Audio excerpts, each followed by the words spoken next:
नमस्ते दोस्तों, स्वागत है आप सबका स्पेशल ब्लॉग में। मैं आपको दोस्तों पूजा स्वागत करती हूँ आप सभी के मेरे चैनल पर। तो दोस्तों कैसे आप सब, उम्मीद करते हैं सभी अच्छे होंगे और सभी भगवान से ये दुआ करती हूँ अच्छी रहे, स्वास्थ्य रहे, आबाद रहे। तो दोस्तों यहाँ पे हो रही है मॉर्निंग का टाइम, मॉर्निंग का 9 बज रही है। सोनू का छुट्टी होने की वजह से हर रोज़ मैं लेट उठने लगी हूँ और लेट उठूँगी खास करके तब तक जब तक कि मेरी तबीयत ठीक ना हो।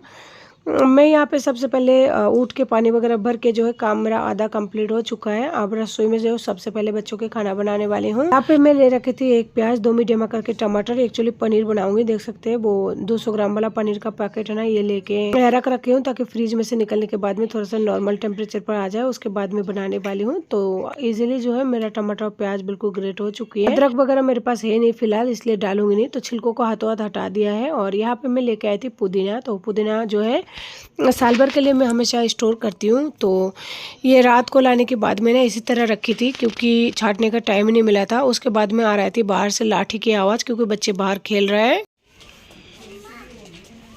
ए कोई ना, ये फकीर चंद है, फकीर चंद, ए फकीर चंद, तभी मरेगा ये लाठी से ना, कुत्ता नहीं, तू जरूर मरेगा। जा जा। ये कहाँ से लकड़ी लाके तुम लोग करते हो रे? ये तो 5 दिन पहले मिला था ना, तो तातू ने उठा लिया। खेल, दोनों जने तीनों जने खेलो। या कानू ये रास्ते में नहीं, रास्ते में नहीं, अंदर जाओ, आ जाए, चल। तो दोस्तों एक्चुअली छोटू है ना, पता नहीं कहाँ से इतना मोटा एक लट्ठी लेके आया था। उसको लट्ठी बोलेंगे क्योंकि बहुत ज़्यादा मजबूत है और बहुत ही ज़्यादा पता नहीं किस चीज़ का है। उससे ना ऐसे बोला जब मैंने है ना कि तू क्या कर रहा है, तो बोल रहा है ना कि ना कुत्ते को मार रहा हूँ।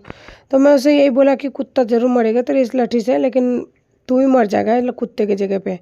अब वो उस लाठी का अगर सर पे अगर एक पड़ जाता ना, तो उसका माथा ही पड़ जाता, बच्चे है ना घायल हो जाते पूरी तरह से। तो दोस्तों उसके बाद में पानी वाले पी के छोटू वापस से चला गया था खेलने के लिए, और वहाँ पे सारे बच्चे एक साथ खेलते हैं।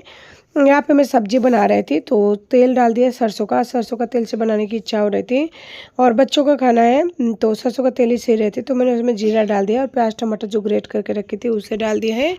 तेल है ना आज बहुत ज़्यादा गर्म हो चुका था, बिल्कुल धुआं सा निकल रहा था। मेरे पास है ना थोड़ा सा टिफिन के अंदर अदरक और लहसुन का पेस्ट रखी हुई थी, तो मैंने उसे डाल दिया और 1 कप मैंने ना मटर रख दिया है। और ये मटर है ना बच्चों के लिए मैं छील कर रखी थी। इस साल तो है ना मटर सस्ता ही नहीं हुआ है, बिल्कुल ही 50 रुपए किलो हो रहा है हमारे यहाँ पे। तो आप लोगों के वहाँ पे मटर कितने रुपए किलो है, कमेंट करके जरूर बताना। मटर से है ना कोई भी सब्जी का टेस्ट बहुत अच्छा आता है, खास करके बच्चों को पसंद आता है, इसलिए डालती हूँ। और थोड़ा सा मटर छिलके सोनू और के लिए स्टोर की हुई हूँ, इस बार ज़्यादा नहीं कर पाई हूँ। तो दोस्तों उसके बाद में मैंने डाल दिया था कुछ सूखे मसाला, जैसे नमक, हल्दी, धनिया पाउडर, लाल मिर्ची पाउडर, सब कुछ, और फिर अच्छे से मिक्स कर दिए, ढक दिया 7 मिनट के लिए। क्योंकि बच्चों का सब्जी है, नहीं तो 4 मिनट में जो है मटर हमारा पक जाता है, लेकिन बच्चों का सब्जी है ना थोड़ा सा सॉफ्ट करती हूँ इस वजह से। तो जी जब तक इधर जो है मसाला पकड़े यानी मटर वगैरह पक रहे ना, तब तक मैं सोचती हूँ कि ना कुछ और काम कर लेती हूँ, क्योंकि खड़े रहने से कुछ नहीं होता। बच्चों का घर है, जितना जल्दी काम सुलटे उतना जल्दी सही है। तो जी एक बार मैंने सब्जी को जो चला दिया और यहाँ पे जो है पनीर के क्यूब्स को यानी टुकड़े को है ना निकाल लिया है। इसमें ना टुकड़े किए हुए आते हैं, तो इसमें ज़्यादा परेशान होने की ज़रूरत नहीं है, लेकिन पीस है ना छोटा बड़ा आता है, कोई दिक्कत नहीं, कैसे भी हो क्या फ़र्क पड़ता है। तो पनीर को मैंने निकाल लिया थैली में से, इसे पूरी तरह से नॉर्मल टेम्परेचर पर आ जाएगा। अगर बच्चे आ भी जाए देख लेते तो कई बार मांग लेते हैं ना खाने के लिए कि 1-2 पीस दे दो, तो दे भी देंगे, तो कोई दिक्कत नहीं है। तो दोस्तों मैं यहाँ पर छाट रही हूँ पुदीना, और इनमें से थोड़ा सा पुदीना निकाल दूंगी चटनी के लिए। क्या आप लोगों को भी पुदीने की पत्ती स्टोर करना अच्छा लगता है? मैं तो इसे साल भर के लिए स्टोर करूँगी। और ये गट्टी जो है 20 रुपए का लिया था। ये छाछ वगैरह में, दही में, किसी भी चीज़ में डालते हैं ना तो अच्छा लगता है। कई बार तो किसी भी चाट वगैरह में भी डालते हैं, या ठंडाई वगैरह होता है ना उसमें बहुत अच्छा लगता है। मुझे तो बहुत पसंद है इसका फ्लेवर, और इसके तासीर ठंडे भी होती है ना, और ये सूखने के बाद भी है ना इसका बहुत ही बढ़िया, बहुत ही ज़बरदस्त फ्लेवर आता है। तो दोस्तों इस तरह से है ना मैंने इसे छाट कर तो ले रही हूँ, लेकिन मैंने इसे रात को धो दिया था लाने के बाद में, इसका पानी झड़ चुका था।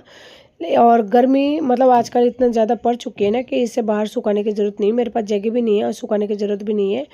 इसे रात को है ना पंखे के नीचे डाल दो तो अपने आप ही सूख जाएगा। और अगर पंखे के नीचे नहीं भी डालोगे ना तो भी किसी भी बर्तन में रख देंगे तो अपने आप ही सूख जाएगा। तो दोस्तों इसके बाद में आप देख सकते हैं मेरा सब्जी जो है पूरी तरह से पक चुके मतलब मसाला ने ऑयल बिल्कुल छोड़ दिया है। और इसका मतलब ये होता है हमारा जो मसाला होता है ना वो अच्छी तरह से पका हुआ है, इसमें और ज़्यादा पकाने की जरूरत नहीं। फिर मैंने यहाँ पे डाल दिया था पनीर, और पनीर के बाद में थोड़ा सा हरा धनिया काट कर ले लिया था, उसे डाल दिया और सारे सामग्री के साथ में मसाला के साथ में हरा धनिया के साथ में पनीर को अच्छे से मिक्स कर दिया है। उसके बाद में डाल दिया है पानी, क्योंकि चावल खाना है सब्जी के साथ में तो ग्रेवी वाला सब्जी चाहिए। पानी को मसाले के साथ में अच्छे से मिक्स कर दिया है, गैस को फुल कर दिया ताकि ग्रेवी में जल्दी से बॉयल आ जाए, ताकि जो है बच्चों को जल्दी से खाना दे पाऊँ। और इधर मैंने डाल दिया है गरम मसाला पाउडर। वैसे और दिन तो बॉयल आता है तब डालती हूँ, लेकिन आज जो है जल्दी डाल दिया है। तो दोस्तों देख सकते हैं मेरा सब्जी जो है बॉयल आ चुके हैं, इसका मतलब ये है मेरा सब्जी जो है बनकर बिल्कुल रेडी हो चुके हैं। और इधर देखिए मेरा पुदीने का पत्ता लगभग छठी मतलब चुकी है, बहुत ज़्यादा नहीं लेकिन थोड़ा बहुत बचा हुआ है। लेकिन सबसे पहले बच्चों को खाना दूंगी, उसके बाद में बाकी का काम करूंगी, क्योंकि टाइम काफ़ी ज़्यादा हो चुका है। तो ये है सोनू का चावल, लेकिन थोड़ा ज़्यादा निकल गया है, कोई बात नहीं, बच्चों को ज़्यादा देंगे, वो वैसे भी आधा फैलाएंगे आधा खाएंगे। तो दोस्तों ये जो चावल है ये है छोटू का, और मैं भी ना हाथों हाथ खाना खा लूँगी, मुझे भी भूख लग रही है, रात को खाना नहीं खाई थी और आजकल दवाई वगैरह लेती हूँ ना, इस वजह से भूख ज़्यादा लगती है। तो छोटू के चावल को मिक्स कर दिए, क्योंकि अभी उसे मिक्स नहीं करना आता है। वैसे भी उसका तबीयत ठीक नहीं है, तो पता नहीं कितना खाएगा कितना नहीं खाएगा, वैसे भी कह पाना मुश्किल है। खिलाना तो मुझे पड़ेगा, लेकिन सबसे पहले मैं खाऊंगी, मुझसे बर्दाश्त नहीं हो रही है, क्योंकि मेडिसिन जो भूखे पेट का है ना उसके बाद में भूख लगी जाती है। तो मैंने भी थोड़ा सा चावल ले लिया है इसमें, और इसमें देख सकते हैं थोड़ा सा इसी चम्मच से ले लूँगी सब्जी। वैसे मेरा मन तो नहीं था बच्चों की सब्जी में से सब्जी लूँ, लेकिन अभी कुछ सब्जी बनानी था। तो दोस्तों मैं भी है ना इन्हीं के साथ बैठ रही हूँ, ताकि एक साथ मिलकर सब खाना खा लेंगे, तो एक साथ थोड़ा झंझट खत्म हो जाएगा। बच्चे अभी सोनू एक दो घास जो है उठा रहा है, लेकिन छोटू बिल्कुल नहीं उठा रहा है, खाना से खेल रहा है। तो मैं सोच रही हूँ सबसे पहले बाबू को एक दो घास खिला दूँ, लेकिन ये लोग खाना ही पसंद नहीं कर रहा था। तो दोस्तों मैं खाने का वीडियो बहुत ही कम शेयर करती हूँ आप लोगों के साथ में, क्योंकि बच्चे के साथ खाना खाने बैठती हूँ ना, तो कभी उसको दो घास खिलाना पड़ता है, तो कभी इसको दो घास, चाहे रोटी हो या फिर चावल, इसी तरह से मुझे खाना पड़ता है। खुद एक हाथ से खाती हूँ, फिर दोबारा उनको खिलाती हूँ। तो मतलब मेरे साथ ऐसा होता है कि खाते भी रहो खिलाते रहो, तो इस वजह से मैं कभी शेयर नहीं करती हूँ, क्योंकि कुछ लोगों को हो सकता है उनको गंदा लगे, या फिर झूठा मैं खिला रही हूँ, बार बार मैं झूठे हाथों से खिला रही हूँ मतलब, तो हो सकता है कुछ लोगों को बुरा लगे, इस वजह से मैं खाने का वीडियो शेयर नहीं करती हूँ। और आप लोग सोच नहीं सकते कि मैं कितना स्पीड से खा रही हूँ, क्योंकि मुझे सबसे पहले खाना खाने के बाद में जो है छोटू को खाना खिलाना है, क्योंकि छोटू बिल्कुल नहीं खाएगा, उसका तबीयत ठीक नहीं, तो वो हाथ ही नहीं उठा रहा है। और सोनू देख सकते हैं वो भी हाथों को मतलब इस तरह से घुमा रहा है, नहीं खा रहा है। तो बार बार बोल रही हूँ खाना खा लो, तो कोई नहीं खाना पसंद कर रहा है। तो दोनों बच्चों को मुझे खुद से खाना खिलाना है, लेकिन आदत डलाने के लिए मुझे इनको साथ में लेकर बैठना पड़ता है, देना पड़ता है। सोनू बड़ा हो गया है, लेकिन फिर भी कोई बात नहीं, माँ तो माँ ही होती है, उनका तो काम ही होता है बच्चों को इस तरह से प्रोटेक्ट करना है। दोस्तों यहाँ पे मेरा खाना कंप्लीट हो चुका था, तो बच्चों को खिलाने की कोशिश कर रही थी। देखिए सोनू बिल्कुल नहीं खाना पसंद कर रहा था, लगता है उसे भी कोल्ड की वजह से ना बहुत ज़्यादा प्रॉब्लम हो रही है। सब्जी तो ठीक ठाक बनाया, क्योंकि जल्दीबाजी में बनाई है, दूसरी बात तबीयत ठीक नहीं था। तो ना तो ज़्यादा सब्जी अच्छा बनाया, ना ही तो बहुत ज़्यादा मतलब ख़राब बनाया, ठीक ठाक बनाया। लेकिन बच्चों का खाने का हरकतें देख के ना बहुत दुख होता है। इन दोनों ने सच में कुछ भी नहीं खाया था, ज़बरदस्ती खिलाने की कोशिश की तब भी नहीं खाया था। यानी कि ऐसा मान लीजिए ये लोग जो है आज सारा दिन भूखे ही रहे, और जो भी है बिस्किट वगैरह वही दिया था, नहीं खाया तो फिर क्या करें। इधर लाइट जा चुका था और चम्मच से खिलाने की कोशिश कर रहे थे, लेकिन वो तब भी नहीं खा रहा था। तो देखिए ये महाराज अभी तक थाली लेके यहाँ पे बैठा हुआ है, एक एक दाना चुग रहा है, पता नहीं कब तक ख़त्म करेगा। और बालकनी का हालत तो बहुत ही ज़्यादा ख़राब हो रही है। यहाँ पे रखी हुई है मिठाई, तो मैं सोचा एक पीस क्यों ना खा लूँ, क्योंकि इन लोगों का खाने के तो जो हालत है ना, पता नहीं ये लोग कितने बरसों में खाएंगे। तब तक मैं एक पीस मिठाई खा लेती हूँ, उसके बाद में उन्हें भी देनी है। तो फाइनली मैंने एक पीस मिठाई खा लिया, और हाथ वगैरह हाथों हाथ वॉश कर लिया, क्योंकि कहीं भी हाथ लगाओगे ना मीठे का तो छींटा लग जाता है। तो दोस्तों यहाँ पे देखिए मैंने निकाल लिया था मछली, लेकिन नहीं बनाऊंगी, क्योंकि ये अभी तक गला भी नहीं है, यानी नॉर्मल टेम्परेचर पर हुआ भी नहीं था। और फिर लाइट जा चुकी है ना, तो लाइट जाने के बाद में काम करने का मन भी नहीं करता, क्योंकि मैं मछली बनाऊंगी तो गेट बंद करके बनाऊंगी, तो अंधेरे में दिखता नहीं है। फिर छोटू को एक चम्मच खाना खिला के आई, फिर यहाँ पे कर रही हूँ सब्जी खा ली, क्योंकि अंदर तो कुछ भी नहीं दिख रहा है, और बाहर क्या है रोशनी की वजह से दिख जा रहा है, इस वजह से। और सब्जी को डालने के बाद में कढ़ाई को सिंग में रख दिया, फिर यहाँ पे जो पुदीने का पत्ता था उनको इसमें रख दिया, छलनी वाली जो है इसमें रख दिया, इससे ये हवा नीचे से पास होता रहेगा और जल्दी से जो है ये सूख जाएगा। और अगर नहीं भी सूखे ना, तो भी कल दिन में मैं इसे बालकनी में रख दूँगी, तो आराम से सूख जाएगा। बालकनी में इतना सा धूप तो आ ही है, जो पत्तों को आराम से सुखा देगा। तो दोस्तों उसके बाद में मैं यहाँ पे आ गए थे फ्रिज में एक बार, और बथुआ के साग निकालने के लिए, ताकि फ्रिज में से निकाल दूँगी ना बाहर, तो ये नॉर्मल सा हो जाएगा, क्योंकि मुझे भी आजकल कोल्ड है ना, इस वजह से। और नॉर्मल होने के बाद में मैं इसे हाथों हाथ छाट के और रात के लिए मतलब सब्जी बना लूँगी। तो देख सकते हैं कितना बढ़िया, कितना ताज़ा और कितना फ्रेश बथुआ मिली थी मुझे कल। तो इसीलिए मैं ना 2 गट्ठी लेके आई थी, और ये लास्ट सीज़न है, इसके बाद में और बथुआ मिलेगी भी नहीं। और बाकी का बथुआ जो है फ्रीज में रख दूँगी, ताकि वो कभी और काम आ सके। फ्रीज ख़राब होने की वजह से ना सारे सामान ऐसे उलट पुलट कर रखी हुई है। तो दोस्तों अभी और ये शाम की टाइम सारा काम वगैरह कंप्लीट करके जो है अभी फ्री हुई हूँ, बस बिस्तर में आई हूँ। लेकिन इतना ज़्यादा चक्कर आ रहा है ना, ऐसा लग रहा है सांस लेने में है ना बहुत ज़्यादा तकलीफ़ हो रही है। बच्चे मेरे पास है, और छोटू को भी तबीयत आज बिगड़ चुकी है, उसे फीवर हो रही है और बहुत ज़्यादा कोल्ड हो चुका है। दोस्तों समझ नहीं आता है कि क्या कहूँ, मतलब क्या कहूँ, किस्मत का खेल है या बदकिस्मती है, या मतलब क्या कहूँ। सबसे ज़्यादा बुरा और दुख तकलीफ़ें एक औरत को कब होती है, जब उसके बच्चे उससे सवाल करते हैं कि है ना आप पापा को बुला लो, फ़ोन करो तो पापा आ जाएंगे। आप फ़ोन ही नहीं करते होंगे, जब जाके नहीं आते होंगे। सबसे बड़ा दिल को है ना दुखाने वाली वही बात होती है, जब बच्चे इस तरह से सवाल करता है।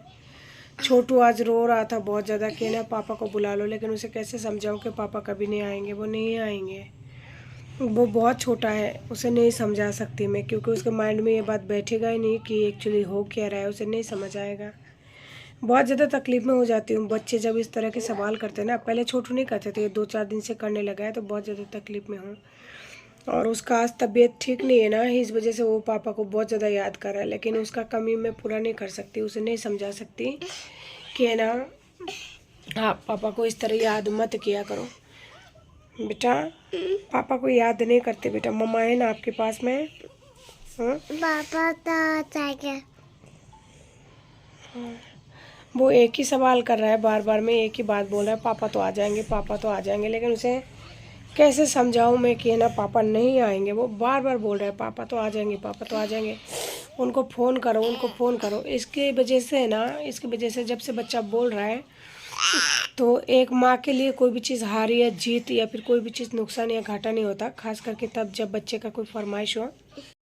मजबूरी में जब बच्चा बहुत ज़्यादा परेशान हो रहा था ना, मैंने उसके पापा को फ़ोन किया, मैंने बोला कि पापा बच्चे बहुत ज़्यादा याद कर रहा है, उसका तबीयत बहुत ज़्यादा ख़राब हो रहा है, बहुत ज़्यादा रो रहा है, आप आ जाओ। अभी तो रो नहीं रहा है, लेकिन थोड़ी देर पहले रो रहा था। बंदे ने कॉल उठा लिया, बात सुन लिया। जब मैंने दोबारा कॉल मतलब किया ना, काट दिया सुनने के बाद में, दोबारा कॉल किया, रिसीव भी नहीं किया। मैं सब कुछ बर्दाश्त कर सकती हूँ, लेकिन मैं बच्चों को रोता हुआ नहीं देख सकती। मुझे बहुत तकलीफ़ होती है जब मेरे बच्चे तकलीफ़ में होते हैं ना, बहुत तकलीफ़ होता है। मैं सच कह रही हूँ, सच कह रही हूँ, ईमानदारी से कह रही हूँ, सचमुच कह रही हूँ आप लोगों के सामने, कि अगर मेरे पास कोई भी इनकम के ज़रिए होता ना, ज़रा सा भी इनकम के अगर ज़रिए होता ना, मैं छोड़ देती है जगह, नहीं रहती। ये दुख और तकलीफ़ देने वाली जगह पे नहीं रहती, ऐसा दूर चली जाती है ना कि जहाँ कोई नहीं हो, जहाँ मुझे कोई नहीं जानते हो। मैं 2 बच्चों के साथ में रह लेती। यहाँ पे मेरा बच्चा इतना ज़्यादा परेशान हो रहा है ना, बच्चे को याद कर करके पापा को बहुत ज़्यादा दुखी हो रहा है। और उसकी दुख में मेरी तबीयत तो है ही ख़राब, लेकिन मैं और ज़्यादा परेशान हो रही हूँ। कैसे समझाऊँ उसको। उसे कुछ कहते हुए भी ना मुझे 70 बार सोचना पड़ता है कि ना मैं इसे ये कहूँगी कि पापा नहीं आएंगे। कल को अगर काउंसलिंग में वो बंदा आ जाए तो मैं इसको क्या बोलूँगी कि तुम तो बोले थे पापा नहीं आएंगे, फिर आ गए, तो मैं क्या बोलूँगी। और अगर बोलूँगी कि नहीं आएंगे, मतलब 70 चीज़ें, अगर वो आ गया तो परेशानी, नहीं आया तो भी परेशानी। घर गृहस्थी में एक ऐसा खेल हो गया है ना कि जहाँ पे जीना दुश्वार हो चुका है। अगर 2 वक्त की रोटी अगर खाने को नसीब हो जाती है तो टेंशन नहीं खाने देता है, परेशानी नहीं खाने देते हैं। बाबू का तबीयत इतना ज़्यादा ख़राब हो रहा है कि वो बार बार पापा को याद कर रहा है, लेकिन उसका बाप को याद नहीं आता इन बच्चों का। तो दोस्तों आज की वीडियो को इससे साथ एंड करती हूँ। नमस्ते, जय हिंद।